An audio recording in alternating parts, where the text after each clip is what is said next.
Welcome, in front of me is an ASUS Zenfone 11 Ultra, and today I'll show you how you can boot this phone into recovery mode.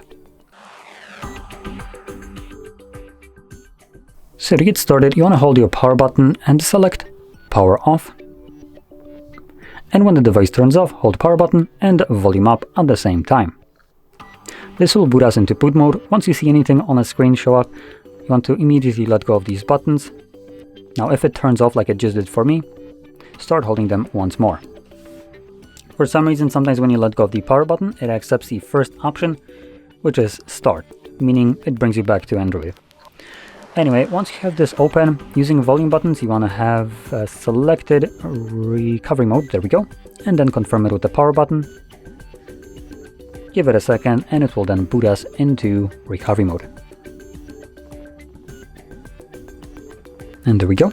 Now in this mode, just like before, you will need to use volume buttons to navigate up or down, and power button will be used to confirm whatever is selected.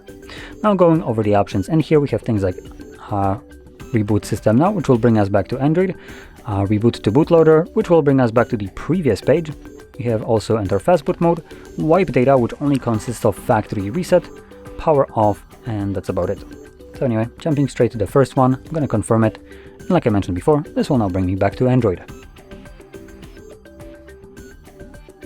So, if you found this very helpful, don't forget to hit like, subscribe, and thanks for watching.